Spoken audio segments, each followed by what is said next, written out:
What's up my friends, welcome back to the channel. In today's video we are looking at the latest update to Mizuno's wildly popular Wave Rider. This is the Wave Rider 28. Look, I know this shoe isn't going to be for everyone, but there's a lot of people that just love the Wave Rider, and I have run in several iterations. And just right off the bat, this is my favorite Wave Rider yet for one key feature that they've added. Let's get into it. Let's get started with those disclosures. This video is in collaboration with my friends over at Roadrunner Sports, and the Wave Rider 28 was sent to me for the purpose of review. However, no one at Roadrunner Sports has told me what to say. They don't have any editorial privileges, and all the thoughts and opinions are my own. With that said, you can pick up a pair of the Mizuno Wave Rider 28 from Roadrunner Sports for $140. And of course, I'll place links in the show notes below in case you want to pick up a pair for yourself. So let's jump right into it. The Wave Rider 28 has 37.5 in the heel, 25.5 in the forefoot for a 12mm drop. Now, admittedly, that drop is on the higher end of drops in running shoes, but especially if you are a heel striker, that 12mm drop is going to feel pretty good underfoot. Now, before we get into the weight, the stack height of the Wave Rider 28 is 0.5 millimeter less than the stack of the Wave Rider 27 last year. So with that in mind, Mizuno claims that a US men's size 9 will tip the scale at 9.7 ounces or 275 grams. However, in my size, a US men's size 13 tips the scale at 11.9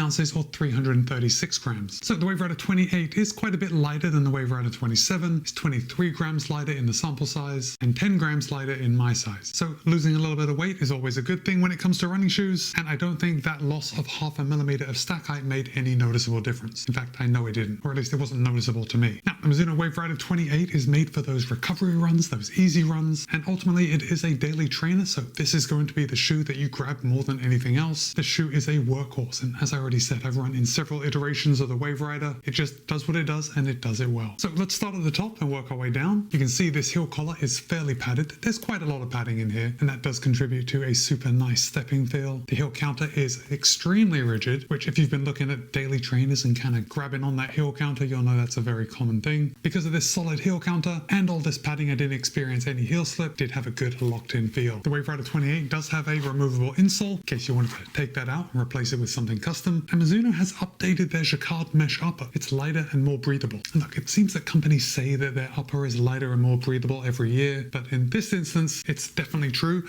I do have my pair of the Wave Rider 27 right here, and although it's very difficult for you to see on camera, when I just feel the front of both of these shoes, I can tell that the Wave Rider 28 is much thinner and more breathable. Or maybe not thinner, but it's smoother. I had the Project Zero colorway on the Wave Rider 27, and it's more like a knit finish. I actually don't know if it's the same for the regular colorways of the Wave Rider 27, but for what I've been working with, the upper on the Wave Rider 28 is much lighter and much more breathable. Okay, let's put this away for now. As far as overlays go, there really aren't that many, but at the same time, there are a lot. Because if I hold it up, you can see Mizuno has kind of covered this upper in like little PU tabs, and they're kind of aligned in a sweeping motion to kind of give the perspective of speed. And we have an outline of Mizuno's running bird on the lateral and the medial side. Got a little overlay right here on the heel, and then we have a fairly substantial underlay coming around the toe box. That's just keeping that upper off your foot. We have little ringlets around each eyelet hole, just giving that support. So when you cinch the laces, it doesn't do any damage to the upper. The tongue does not have a lace loop, but it is gusseted on both sides. Now the tongue for a daily trainer is actually fairly thin, and if it's thin, it's fairly breathable, which is always a good thing, especially if you're running in this shoe in the summertime. The tongue on the Wave Rider 28 is almost identical to the tongue on the Wave Rider 27. We do have that extra eyelet hole in case you wanted to do the heel lock, but again, it wasn't necessary for me. And then coming down to the midsole, Mizuno is now using a dual density midsole setup. Now for the most part, they're still using their Mizuno Energy Foam, which works, it's very resilient, there's fairly good energy return. I mean, this is a daily trainer, so we're not going to expect like top tier stuff. But what they've added this year on the Wave Rider 28 is from here all the way back, and you can see it because there is the wave plate. Maybe it's easier on this side. Yeah, it's easier to see the wave plate.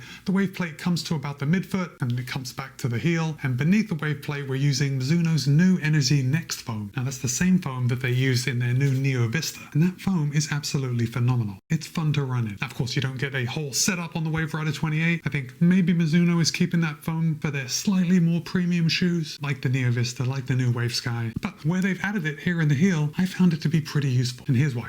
Now, this is a daily trainer, so it is made for those, again, recovery, easy miles, and if you are a heel striker, you are especially going to be heel striking when you're running easy. Now, with this Energy Next foam on the heel, you are getting a very plush touchdown. Now, if you are a midfoot or a forefoot striker, in all reality, you are probably not going to be buying the Wave Rider 28, but if you did, you'd probably be missing that softness and responsiveness that comes with the Energy Next foam. And I say a midfoot and forefoot runner probably wouldn't be buying the Wave Rider 28, and that's because of the drop. Generally, a higher drop is going to suit heel strikers better than midfoot to forefoot striker. But just to give you an idea of the density between the Mizuno Energy and the Energy Next, I do have a durometer right here. So let's first try the Energy, and let me take it in a couple couple of different spaces. It's almost difficult to get a good reading because Mizuno has added this wave pattern to the midsole, but I think I can manage. We're looking at about 32 at the base for the energy foam, and then for the energy next, 20. You try again on the heel. Yeah, 22, 20, 20. So the energy foam is quite a bit firmer than the energy next, which I didn't really need a number to tell me that. I could feel it immediately. And this is actually the reason that the Wave Rider 28 is my favorite Wave Rider yet, because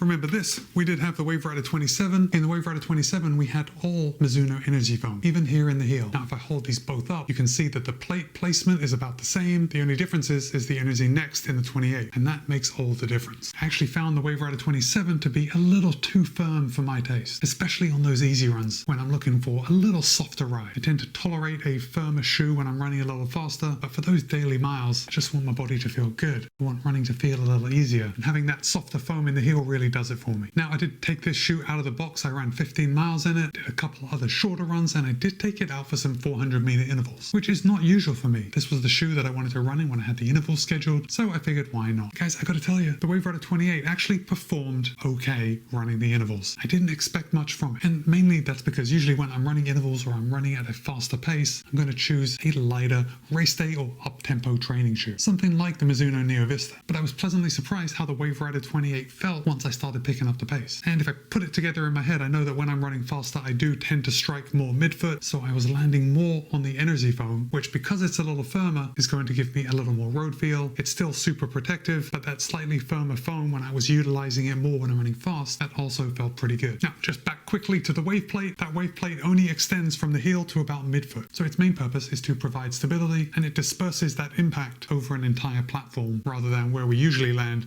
on our lateral heel. Okay, so speaking of landing on the lateral heel, let's come down to the outsole. You can see we have a lot of X10 outsole rubber. The wear, as I would expect from any Mizuno shoe, is phenomenal. It's not even noticeable at all up on my forefoot, and surprisingly, I can't really see anything here on the heel either. I mean, there is a little bit of grazing on the outside of the tread, but there is actually a lot of outsole rubber back here. I think the outsole rubber on the lateral heel is slightly thicker than even up on the forefoot. Got this flex groove cutting the outsole, and then we have a big cutout starting right at the midfoot and then coming down and exiting on the medial heel. So all in all, I was actually pretty impressed with the Mizuno Wave Rider 28, more so than I expected to be. You know, sometimes when I get a daily trainer in, it can be a little bit of a chore just because a lot of daily trainers are very similar. They're about the same weight. They're mainly used for running easy, but I found that this Mizuno Energy Next in the heel changed the entire shoe for me. So with that in mind, if you are thinking of shopping for a Wave Rider, I would recommend going for the Wave Rider 28 and not getting the Wave Rider 27, which has already been discounted. I mean, you're going to save a little money by getting the Wave Rider 27, but I think this edition of the Energy Next foam in the heel, I think that's too big to pass up. So now it's your turn. I want to hear from you. Have you ever run in one of Mizuno's Wave Riders? If you have, let me know which model you've run in and if you're thinking of picking up a pair of the Wave Rider 28. And with that, it's Matt B. This has been my review of Mizuno's Wave Rider 28. Be kind, be happy, run well. I'll see you in a couple of days.